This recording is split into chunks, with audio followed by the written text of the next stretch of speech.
كأنهم يوم يرون ما يوعدون لم يلبثوا إلا ساعة من نهار আল্লাহ সুবহানাহু ওয়া তাআলা বলেন, খুব দিল দিয়ে এই আয়াতটা বুঝতে হবে আমাদের। কাআন্নাহুম ইয়াওমা ইয়ারাউনা মা ইউআদুন, তাদেরকে যে বিষয়ে সতর্ক করা হতো, মা ইউআদুন, যে বিষয়ে তাদেরকে সতর্ক করা হতো, তারা যখন সে বিষয় দেখতে পাবে, ইয়ারাউনা, তা যেদিন তারা দেখতে পাবে, তাদের মনে হবে তারা দুনিয়াতে একদিনের কিছু অল্প সময় দুনিয়াতে অবস্থান করেছে, এর চেয়ে বেশি সময় দুনিয়াতে আমরা কেউ অবস্থান করি নাই। সুবহানাল্লাহ।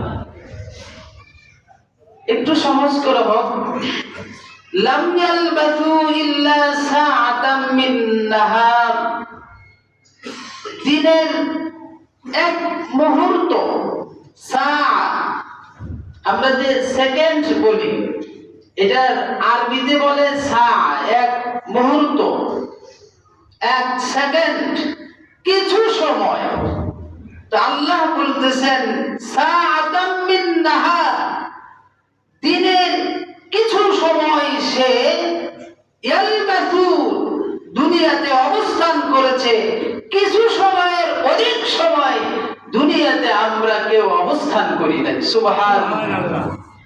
এত অল্প সময়,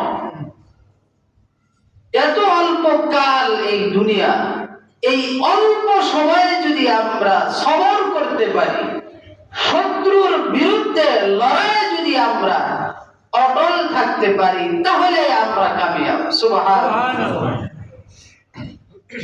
এবার মনে হয় আপনারা বুঝতেছেন তো না? ইনশাআল্লাহ। আল্লাহ পাক আরো বলেন, কাআন্নাহুম ইয়াওমা ইয়ারাউনাহা লাম ইয়ালবাসু ইল্লা আশিয়াতান আও দুহাহা। ওখানে একটু সময়ের কথা বলেছেন, সময়ের একটা স্থানের কথা আল্লাহ এখানে বললেন। কি বলতেছেন? কাআন্নাহুম ইয়াওমা ইয়ারাউনাহা, যেদিন তারা তা দেখতে পাবে, যেদিন তারা তা দেখতে পাবে মানে আমরা যেদিন আখিরাতে উঠব, হাসরের মাঠে উঠব। আমরা সবাই তো হাসরের মাঠে উঠব কিনা বলেন? ঠিক। নাকি আর কোনো মাঠ আছে? নাই তো।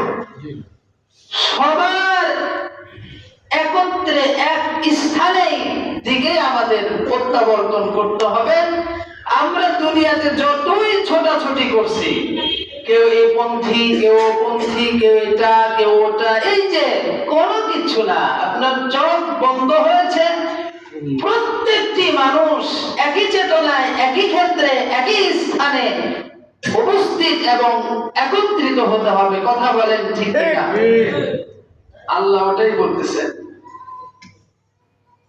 তো ওখানে আমরা যখন উঠব কি হবে? আল্লাহ বলেন, লাম ইয়ালবাসু ইল্লা আশিয়াতান আও দুহাহা, তাদের মনে হবে যে এক সন্ধ্যা অথবা এক সকাল, এর চেয়ে অধিক সময় আর দুনিয়াতে কেউ বসবাস করেনি। আশিয়াতান আও দুহাহা, আশিয়া মানে সন্ধ্যা, দুহা মানে সকাল। তো আল্লাহ পাক বলতেছেন, আমরা যখন সেখানে দাঁড়াবো, আমরা যখন সেখানে উঠব, দুনিয়ার এই জীবনটা, দুনিয়ার এই হায়াতটা, আপনার হায়াত না, পুরো এই দুনিয়ার জীবনটা, দুনিয়ার হায়াতটাকে আপনার আর আমার কাছে, মানুষের কাছে মনে হবে পুরো দুনিয়াটা একটা সকালের সময় ছিল, পুরো দুনিয়াটার সময়টা ছিল একটা বিকালের ন্যায়। সুবহানাল্লাহ। সকালে নাস্তা, এটা কি বেশি সময় লাগে? লাগে না। পুরা দুনিয়ার সময়টা আখিরাতের একটা নাস্তার সময়, পুরা দুনিয়ার সময়টা আখিরাতের এক বিকালের সময়। এই অল্প সময়ে কত খেলা আমরা খেলতেছি, কথা বলেন ঠিক কিনা? এত খেলা আছে, এত অনেক স্বপ্ন নিয়ে আমরা বিভোর হয়ে আছি যে আমরা আখিরাতকেই কেমন জানি দেখতেই পাচ্ছি না, কথা বলেন ঠিক কিনা? অল্প সময়ে মানুষ ধোঁকা খেলে তাকে বোকা হয়। এই অল্প সময়ে তুমি ধোঁকায় পড়ে গেলে। ধোঁকা পড়া অনেক সময়ের পরে যদি একটা অবস্থান হয় সেটা একটা ভিন্ন জিনিস, কিন্তু আপনি যেই ধোঁকায় পড়ে গেলেন, যেই আপনি ধোঁকা খেলেন, প্রতারিত হলেন, তখন মানুষে আপনাকে ধিক্কার দেয়। এই অল্প সময়ের মধ্যেই তুমি প্রতারিত হয়ে গেলে, বাজারে আসতে না আসতেই তোমার টাকা ছিনতাই হয়ে গেল, লক্ষ্য করতে পারো নাই, কথা বলেন ঠিক কিনা? এভাবে বলে কিনা বলে? পুরা দুনিয়ার জীবনটা হলো একটা সকাল, পুরা দুনিয়ার জীবনটা হলো একটা বিকাল। এই অল্প সময় নিয়েই আমি যদি ধোঁকায় পড়ে যাই, আমি যদি আখিরাত ভুলে যাই, তাহলে আমাকে ধিক্কার দেওয়া হবে, আমাকে বঞ্চিত করা হবে, আমার দুনিয়া ও আখিরাত অকল্যাণ হবে, কথা বলেন ঠিক কিনা? প্রথম কথায় আমরা আসি, দুনিয়ার এটা হলো হাকিকত। এত সময়, কিন্তু এটা কোনো লম্বা সময়ই না, এটাই হাকিকত। এজন্য সময়ের স্বল্পতা এবং সময় খুব দ্রুত শেষ হয়ে যাচ্ছে, এ বিষয় আমাদের অবশ্যই অনুধাবন করতে হবে। অনুধাবনে যদি আমাদের কষ্ট হয়, এই আয়াতগুলি নিয়ে ভাবলে, পড়লে, জানলেই দুনিয়ার হাকিকত, দুনিয়ার এই মাঝখানি আর নোংরামি আপনার আমার জীবন থেকে বিদায় নিতে বাধ্য হবে, কথা বলেন ঠিক কিনা?